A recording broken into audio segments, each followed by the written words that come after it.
अस्सलाम वालेकुम students. Second year की आज मैथ्स की क्लास चैप्टर नंबर 7 से है और 7.1 साइज नंबर है, जिसके 9 सवाल हम पिछली क्लासेस में कर चुके हैं।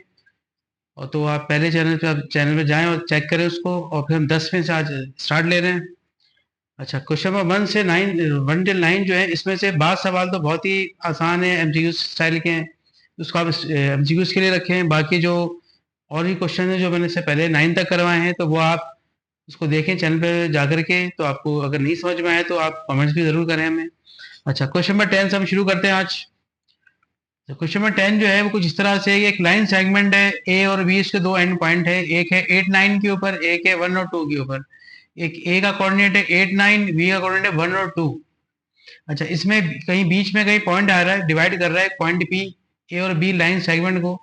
उसके जो कोऑर्डिनेट है वो के और 7 है। अच्छा, के है कोई ऐसी वैल्यू जो कि आपको अभी बोली जाएगी निकालने के लिए, 7 आपको पहले से पता है। तो रिक्वायर्ड में आपसे कहा जा रहा है कि ये जो पॉइंट पी जो कि ए और बी को डिवाइड कर रहा है, कितने रेशो से कर रहा है, एम रेशो एन, ये आपका क्वेश्चन है पहले पार्ट में। सेकंड आपसे पूछ रहे हैं जो के आपको नजर आ रहा है सब पॉइंट पी के अंदर, ये के की क्या वैल्यू होगी। तो ये दो चीजें आपको यहाँ से मालूम करवानी है। पहले पार्ट में रेशो निकालना है, M ratio N using ratio theorem. ये वो है जो आप जो उससे पहले क्वेश्चन कर चुके हैं आप। तो हमने देखना ये है कि यहाँ पर जो चीज गिवन है उसको लेके चलेंगे। एक्स और वाई में आपको नजर आ रहा होगा वाई गिवन है, इसीलिए हम वाई लेके चलेंगे, एक्स को बाद में लेंगे। तो Y is equals to M Y two plus N Y one upon M plus N, internal in ratio theorem वाला फॉर्मूला यहाँ पे इस्तेमाल होगा। वाई की वैल्यू आपको नजर आ रही होगी 7, तो वाई की जगह पे आपका 7 आएगा। एम आपको मालूम करना है, एम को छोड़ दें ऐसे ही। वाई टू इसके कोऑर्डिनेट चेक कर लें, बी के क्या है, ये वाई टू है, वाई टू क्या है 2। तो वाई टू के पे 2 आपका आ गया, प्लस एन आपको मालूम करना था वाई वन की जगह पर 9 आएगा, वो आपने 9 लिख दिया। यहाँ से ये m प्लस एन 7 के पास जाएगा तो क्रॉस मल्टीप्लाई होगा। तो 7 ब्रैकेट में आ गया m plus N is equals to 2m plus 9n। 7 को आपने इन दोनों से किया मल्टीप्लाई, तो ये होगा 7m प्लस 7n, ये इज इक्वल्स टू हो गया 2m प्लस 9n। m को क्योंकि आपको पहले m रखना है लेफ्ट पे, राइट पे आपको n रखना है, तो आप लेफ्ट पर m को पहले पूरा कर लें। 2m यहाँ पे आया तो माइनस का हो जाएगा, n राइट पे गया तो -7n हो जाएगा। तो 7m माइनस 2m अगर हम माइनस करें तो क्या बचता है हमारे पास 5m। यहाँ की बात की जाए तो 9 और 7 अगर माइनस करें तो क्या बच जाता है 2n, तो यहाँ पे आपका 2n आ गया, ठीक है। अच्छा, ये जो m था ये ऐसे रहेगा, n नीचे आपका आगे डिवाइड हो जाएगा तो m अपॉन n हो गया। 2 आपके अपनी जगह पे था, m नीचे आगे डिवाइड हो गया। असल में आपको बनाना है m रेशो n, तो m रेशो n जब बनेगा जब ये m अपॉन n हो जाएगा। m पहले से था, n नीचे आगे डिवाइड हुआ तो ये बन गया m रेशो n। 2 यहाँ राइट पे पहले से था, 5 m के साथ मल्टीप्लाई था, नीचे आगे डिवाइड हो गया। तो 2 अपॉन 5 यानी कि 2/5, तो m रेशो n हो गया 2/5। ये आपका पहले पार्ट का रिजल्ट आ गया और ये आपका आंसर हो गया। सेकंड पार्ट में आपसे कहा जा रहा है के निकालना है जो पॉइंट पी के पास है। पॉइंट पी में के सामने से के आप निकालते हैं। के आप गौर से देखें, के एक्स की जगह पर है, हम एक्स का फॉर्मूला लेंगे। पहले हमने वाई कर लिया था, अब हम एक्स का ले लेंगे। एक्स का फॉर्मूला क्या हो गया, M X two plus N X one upon M plus N. तो इसकी वैल्यूज पुट करनी है आपको। देखिए एम और एन आप निकाल चुके हैं 2/5, तो एम की जगह 2 आएगा और एन की जगह 5 आएगा। x2 अब यहाँ से देख लें 1 आ गया और x1 आपका 8 आ गया, ठीक है। 2 1 जा 2 हुआ, 5 8 जा 40 हुआ, 40 और 2 42 होता है, और नीचे 2 और 5 ऐड किया तो 7 हुआ। तो 42 अपॉन 7, 7 7 7 6 जा 42 होता है। तो k की वैल्यू आपकी आ गई है 6।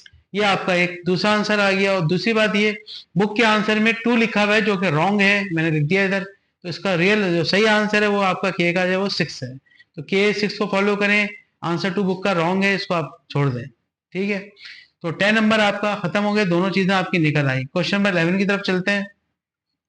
अच्छा, इसमें कुछ इस तरह से एक लाइन सेगमेंट है ए और बी, ए से और बी तक।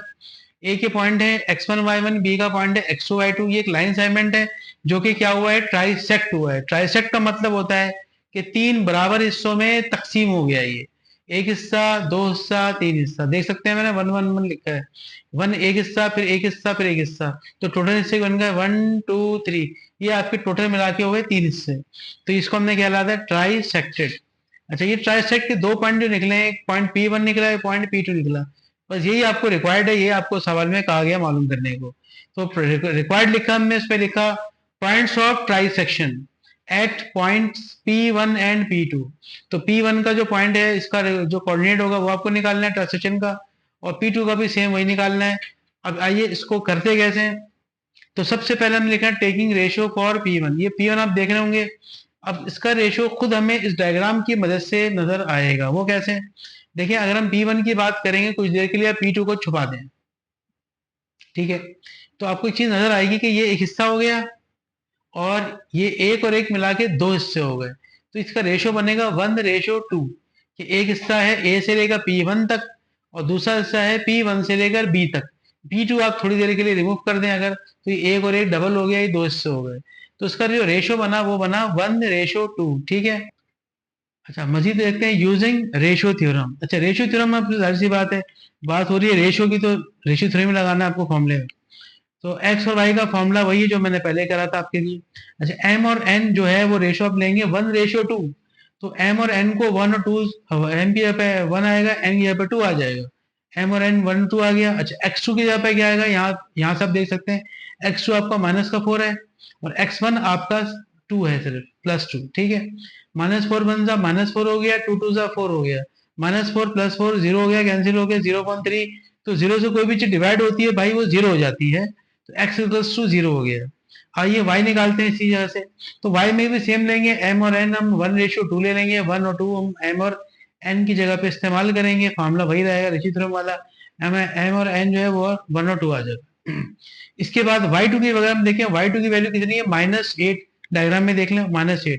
तो y2 पे -8 लिखते हैं आप, y1 पे आप लिखेंगे 7, तो इधर आपका 7 आ गया। लिहाजा 8 1 -8, 7 2 14, इनको आपने माइनस किया तो 6 बचा। 6 को 3 से डिवाइड करें, 3 1 3, 3 2 6, तो y आपका 2 आ जाएगा। तो पहला पॉइंट आपका निकल आया, पॉइंट P1 0 और 2, x की वैल्यू 0 आई है, y की 2, ये हो गया आधा। अब दूसरा जिसको आधा काम रह गया वो P2 निकालना है, P2 वाला पॉइंट है। अच्छा, P2 का पॉइंट मालूम करेंगे, कुछ देख लिया, P1 को आप छुपा लें, तो ये 1 और 1 ये 2 हो गए, दो हिस्से यहाँ से A से लेकर के P2 तक ये डबल हिस्सा हो गया, P2 से लेकर B तक एक हिस्सा हो गया। तो ये ले आएगा 2:1, ये दो डबल हो जाएगा, पहला वाला सिंगल हो जाएगा बाद वाला। तो 2:1 हो गया। अब आपका m होगा 2, n होगा 1।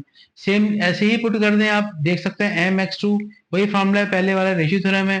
अब आपने पहले 1 2 ले लिया था, अब आप लेंगे 2 1। तो 2 होगा m, n होगा 1, 2 + 1 नीचे, इधर भी 2 + 1 नीचे और 2 और 1। इसके अलावा जो भी वैल्यूज है x2 x1 y2 y1 वो या डायग्राम से आपने पुट शुट करा ली। इसका आंसर आया -6/3, 3 1 3 2 6, x की वैल्यू -2 आ गई। इस तरह से यहाँ पे आया 60 में -7 और -9 हुआ, 9/3 हुआ, 3 1 3, 3 3 9, ये आपका -3 आ गया। सेम दोनों तरीके से होंगे। लिहाजा P2 जो पॉइंट सेकंड पॉइंट आया -2 -3 आया, ये x की वैल्यू -2 है और y की वैल्यू -3 आ गई। तो the required points of transaction जो आपको यहाँ पे कहा गया था, दो पॉइंट्स आपको निकालने हैं। पहला पॉइंट आपका आ रहा है 0 2, दूसरा पॉइंट आपका -3। हमने कौन सी चीज अप्लाई की, रेशियो थ्योरम। रेशियो थ्योरम दोनों पॉइंट्स हमने आसानी से निकाल लिए। तो क्वेश्चन नंबर 10 और 11 आज तक के लिए था। इंशाल्लाह नेक्स्ट क्लास में इसके बाद हम शुरू करेंगे। हमारा चैनल सब्सक्राइब करें, शेयर करवाएं, लाइक करें और दूसरों को भी बताएं। Thank you.